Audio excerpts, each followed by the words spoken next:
नमस्कार विद्यार्थी मित्रांनो. आज आपण GNM सेकंड इयरमधील सायकॅट्रिक म्हणजेच मेंटल हेल्थ नर्सिंग या विषयामधील डिप्रेशन याबद्दल क्लास घेणार आहोत. डिप्रेशनलाच मराठीमध्ये विषण्णता किंवा विषाद अवस्था असे म्हणतात. यामध्ये फंक्शनल सायकोसिस म्हणजेच कारिक मनोविकृती यामधील डिप्रेशन हा एक प्रकार आहे. यामध्ये प्रामुख्याने 3 वैशिष्ट्ये आढळतात.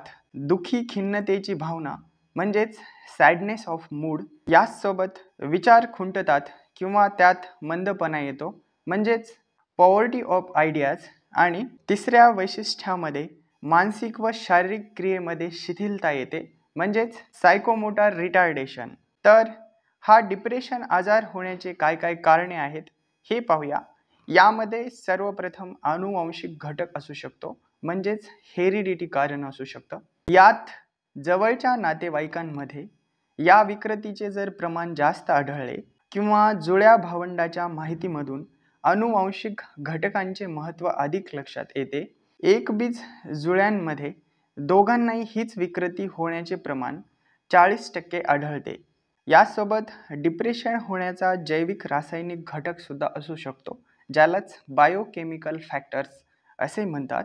यामध्ये मेंदूतील न्यूरोट्रान्समीटरमध्ये बिघाड निर्माण झाल्यामुळे डिप्रेशन या अवस्थेत न्यूरोट्रान्समीटर्स रिकामे होतात म्हणजेच डिप्लिशन ऑफ न्यूरोट्रान्समीटर होतो. नेक्स्ट कॉज आहे व्यक्तिमत्व म्हणजेच पर्सनॅलिटी. तर अशा रुग्णांचे मेलन कोलिक व्यक्तिमत्व आढळते. अशा व्यक्ती दुःखी आणि सतत खिन्न असतात. यासोबत डिप्रेशन होण्यापाठीमागं वय हा एक कॉज असू शकतो.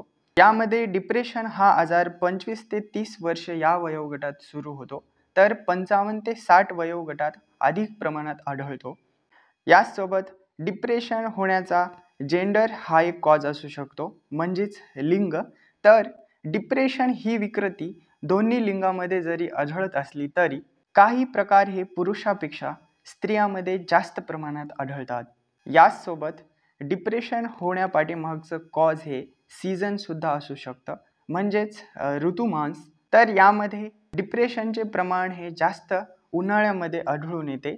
नेक्स्ट मानसिक कारणे सुद्धा डिप्रेशन होण्याचे असू शकतात, ज्यामध्ये मानसिक ताणतणाव निर्माण करणाऱ्या घटना, उदाहरणार्थ वैवाहिक संबंधातील बदल, नोकरीतील बदल, बदली झाल्यामुळे स्थलांतर, शारीरिक आजार, आर्थिक नुकसान, आवडत्या व्यक्तीचा मृत्यू, वाढत्या जबाबदाऱ्या, ह्या सर्व गोष्टी डिप्रेशन या विकृतीसाठी सहाय्यभूत म्हणजेच प्रीडिस्पोजिंग फॅक्टर्स ठरतात. याचसोबत डिप्रेशन होण्यापाठीमागं व्यक्तीस मानसिक ताणतणावापासून तीव्ररूपी संरक्षण हा एक कॉज असू शकतो म्हणजेच एक्स्ट्रीम डिफेन्स अगेन्स्ट स्ट्रेस. यामध्ये व्यक्तीस मानसिक तणावामुळे येणारे नैराश्य टाळण्यासाठी, त्यातून मार्ग काढण्यासाठी त्या प्रसंगाबद्दलची विचार प्रक्रिया खुंटवून स्वतः अलिप्त राहते व संरक्षण करते. त्यानंतर व्यक्तीमध्ये डिप्रेशनची लक्षणे आपल्याला आढळून येतात. नेक्स्ट डिप्रेशन झाल्यावर काय काय सिम्पटम्स दिसतात म्हणजेच काय काय लक्षणे दिसतात ते पाहूया. यामध्ये सर्वप्रथम आहे निष्क्रियता म्हणजेच या अवस्थेमध्ये रुग्णाजवळ स्वयंस्फूर्ती आणि उत्साहशक्ती यांचा अभाव असल्यामुळे म्हणजे यांची कमतरता असल्यामुळे. याचसोबत शक्तिहीन व्यक्तीप्रमाणे त्याचे हातपाय गळलेले असतात. झोपेतून जाग आल्यानंतर त्याला उठावेसे वाटत नाही. तो बिछाण्यावर तसाच बराच वेळ पडून राहतो. रोजची दैनंदिन जी कामे असतात ती करण्यासाठीही त्याला इतरांनी सांगावे लागते. त्याचसोबत थोडेसे काम केल्यानंतरही डिप्रेशन असलेल्या व्यक्तीला लगेच थकवा येतो आणि विश्रांतीची अत्यंतिक आवश्यकता भासते. अशा या सर्व लक्षणांमुळे त्याच्या एकूणच सर्व कृती कमी होतात. याचसोबत डिप्रेशन असलेल्या व्यक्तींचे त्याचे कोणत्याच कामात मन लागत नाही, जसे की दैनंदिन काम, वाचन करणे असेल किंवा मित्रांसोबत मिळून मिसळून राहणे, गप्पा गोष्टी करणे इत्यादी कामे डिप्रेशन असलेल्या व्यक्तीमध्ये होत नाहीत. याचसोबत कोणतीही गोष्ट त्यांना शक्य वाटत नाही. त्यामुळे ते जगाकडे पाठ फिरून एका ठिकाणी कोपऱ्यात गुडघ्यात मान घालून वेळ काढत असतात. याचसोबत गंभीर डिप्रेशन अवस्थेतील रुग्ण घर सोडून बाहेर जात नाही आणि घरात देखील न खाता पिता चुपचाप पडून राहतात. नेक्स्ट, डिप्रेशन असलेल्या रुग्णामध्ये मानसिक लक्षणे काय काय दिसतात हे पाहूया. यामध्ये प्रमुख लक्षण म्हणजे त्यांची विचारशक्ती नष्ट झाल्याची तक्रार असते. याचसोबत त्यांचे मन रिकामे परंतु खिन्न दुखी असते. याचसोबत आपणहून काही बोलावे, काही करावे असे त्यांना वाटतच नाही. डिप्रेशन असलेल्या रुग्णास स्पष्ट आणि प्रत्यक्ष विचारले असता त्यांच्याकडून योग्य अशी उत्तरे मिळतात, परंतु ती अगदी तुटक, अडखळत, कमी शब्दात, अगदी मंदपणे दिलेली असतात. काही रुग्ण तर बोलता बोलताच अर्धवट वाक्य सोडून देतात. त्यांचा आवाज दबलेला असतो आणि याचसोबत त्यांचा आवाज हा खालच्या पातळीत असतो व काही रुग्ण तर मुके असल्याप्रमाणे काहीच बोलत नाहीत. नेक्स्ट, डिप्रेशन असलेल्या रुग्णांमध्ये भावनिक लक्षणे काय दिसतात म्हणजेच इमोशनल सिम्पटम्स ते पाहूया. डिप्रेशन असलेल्या रुग्णामध्ये प्रामुख्याने खिन्नता, नैराश्य, औदासीन्य म्हणजेच उदासीनता या भावनावस्था आढळतात. शारीरिक व मानसिक प्रेरणांची तीव्रता कमी होत गेल्यामुळे त्यांना भूकच लागत नाही, त्यामुळे ते काहीही खात पीत नाहीत. त्यांचा चेहरा भावशून्य असतो, म्हणजेच त्यांच्या चेहऱ्यावर कोणत्याही प्रकारच्या भावना दिसून येत नाहीत.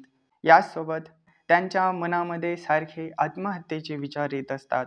याच क्रियाशून्य विषाद अवस्थेमधून काही वेळेस चिडचिडेपणा, क्षुब्ध होणे, भयभीत होणे आणि कटू आत्मनिंदा यांची निर्मिती तयार झालेली असते.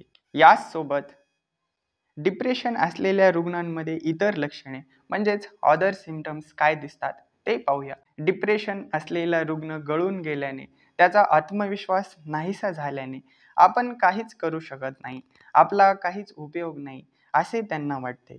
त्यामुळे स्वतःबद्दल कमीपणाची किंवा स्वतःची लायकी नसलेल्याची म्हणजेच नालायकीची, अपात्रतेची भावना निर्माण होते.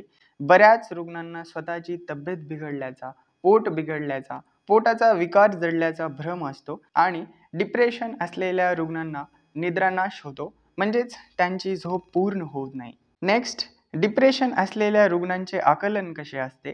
यामध्ये स्वतःसाठी स्थळ, काल याचे भान चांगले असते. याचसोबत डिप्रेशन असलेल्या रुग्णांची मर्मदृष्टी ही स्वतःच्या आजारपणाची जाणीव असते. अनेक रुग्णही स्वतःहून उपचारासाठी येतात. याचसोबत डिप्रेशनचे प्रमाण खूपच वाढत गेल्यावर अजिबात न बोलणे, जेवण खाणं बंद करणे व बिछाण्याला खिळून राहणे अशा प्रकारची लक्षणे आपल्याला दिसून येतात. नेक्स्ट, डिप्रेशन असलेल्या रुग्णांचे काय काय उपचार व व्यवस्था करता येईल म्हणजेच ट्रीटमेंट आणि काय काय मॅनेजमेंट करता येईल हे पाहूया. यामध्ये डिप्रेशन असलेल्या रुग्णाला सर्वप्रथम दवाखान्यात दाखल करून घ्यावे. दवाखान्यात दाखल केल्यानंतर इलेक्ट्रोकन्व्हल्सिव्ह थेरपी ही द्यावी. या आजारात ज्या रुग्णामध्ये आत्महत्येची प्रवृत्ती असते तसेच गुंगीच्या अवस्थेतील व तीव्र विषाद अवस्थेतील रुग्णांना ECT म्हणजेच इलेक्ट्रोकन्व्हल्सिव्ह थेरपी देतात. सर्वसाधारणपणे 3 ते 4 आठवड्यामध्ये 6 ते 8 वेळा या ECTचा शॉक द्यावा लागतो. ECT दिल्यानंतर औषध उपचारही देतात, म्हणजेच मेडिकल ट्रीटमेंट सुद्धा करतात. यामध्ये डिप्रेशन असलेल्या रुग्णाला अँटी डिप्रेसंट ड्रग्स देतात. औषधे चालू केल्यानंतर त्यांचा आवश्यक तो परिणाम दिसण्यास 2 ते 3 आठवडे लागतात. या औषधांचे साईड इफेक्ट्स मात्र फार लवकर दिसतात, म्हणून रुग्णास व त्यांच्या नातेवाईकास या औषधांच्या साईड इफेक्ट्सबद्दलची कल्पना द्यावी. ही औषधे चालू असताना नर्सनीही रुग्णांचे साईड इफेक्ट्ससाठी निरीक्षण करावे. यामध्ये रुग्णाला ट्रायसायक्लिन कंपाऊंड ही ड्रग्स देतात. यामध्ये इमिप्रॅमिन हायड्रोक्लोराइड ही औषधे 75 ते 225 मिलीग्रॅम दर दिवशी देतात. नेक्स्ट, ॲमिट्रिप्टिलिन हायड्रोक्लोराइड ही औषध 75 ते 200 मिलीग्राम दर दिवशी प्रमाणे डोस देतात. नेक्स्ट, ट्रिमिप्रॅमिन ही एक औषध देतात. हे औषध 75 ते 150 मिलीग्रॅम दर दिवशी देतात. याचसोबत नॉरट्रिप्टिलिन हे एक औषध देतात. हे औषध 75 ते 200 मिलीग्राम दर दिवशी प्रमाणे देतात. नेक्स्ट, डिप्रेशनचा रुग्ण चिंताग्रस्त असल्यास कोणते औषधे द्यावे हे पाहूया. यामध्ये डायझेपाम हे औषध देतात. हे औषध 5 ते 10 मिलीग्रॅम दिवसातून 3 वेळा देतात. क्लोरप्रोमॅझिन हायड्रोक्लोराइड हे औषध देतात. हे औषध 25 ते 50 मिलीग्रॅम दिवसातून 3 वेळा देतात. याचसोबत चिंताग्रस्त असलेल्या रुग्णांना ट्रिफ्लुओफ्रेझिन हे औषध देतात. हे औषध 2.5 ते 5 मिलीग्रॅम दिवसातून 3 वेळास देतात. नेक्स्ट, डिप्रेशन असलेल्या रुग्णांना मानसोपचार म्हणजेच सायकोथेरपी कशी द्यावी हे पाहूया. यामध्ये रुग्णांचा आत्मविश्वास वाढवावा, त्याला व त्याच्या समस्येतून मार्ग काढता येण्यासाठी सायकोथेरपी द्यावी लागतात. मानसोपचार रिॲक्टिव्ह डिप्रेशनसाठी अत्यंत उपयोगी ठरतात. नेक्स्ट, केस वर्क आहे. यामध्ये सायकॅट्रिक सोशल वर्कर्स रुग्णाच्या कौटुंबिक व सामाजिक आणि व्यावसायिक घटकांचा सखोल अभ्यास करून रुग्णास योग्य ती मदत करतात व त्याचे पुनर्वसन केस वर्क यामध्ये करतात. याचसोबत रुग्णाला ऑक्युपेशनल थेरपी देतात, म्हणजेच व्यवसाय उपचार. यामध्ये रुग्णास स्वच्छता, बागकाम, संगीत यासारख्या कामात गुंतवून ठेवावे, याचा थोडाफार प्रमाणात उपयोग होतो. नेक्स्ट, शुश्रूषा व्यवस्थापन कसे करायचे म्हणजेच नर्सिंग मॅनेजमेंट कशी करायची हे पाहूया. यामध्ये डिप्रेशन असलेल्या रुग्णांना प्रोत्साहन देणे श्रेयस्कर ठरते. प्रोत्साहन देऊन स्वतःचे काम स्वतःच करण्यास, फिरायला जाण्यास, वाचन करण्यास प्रवृत्त करावे. डिप्रेशन असलेले रुग्ण ते बरे होतील असा नेहमी दिलासा द्यावा. या रुग्णांना आशावादी दृष्टिकोन स्वीकारण्यास प्रवृत्त करावे. याचसोबत डिप्रेशन असलेल्या रुग्णांना मॉडिफाईंग इन्सुलिन थेरपी देतात. यामध्ये अतिमानसिक ताण असलेल्या व ज्यांचे वजन अतिशय कमी झालेले आहे अशा रुग्णांना मॉडिफाईड इन्सुलिन थेरपी देतात. याचसोबत कंटिन्युअस नार्कोसिस हे औषध देतात. यामध्ये नार्कोटिक्स व सेडेटिव्ह्ज देऊन काही रुग्णांना दिवसाकाठी 16 ते 18 तास झोपून ठेवले जाते. याचसोबत जर डिप्रेशन हा आजार बराच होत नसेल तर सायकोसर्जरी करतात. यामध्ये दीर्घकालीन व पुन्हा पुन्हा डिप्रेशनमध्ये जाणाऱ्या रुग्णांसाठी प्रीफ्रंटल ल्युकोटोमी ही सर्जरी करतात. थँक्यू.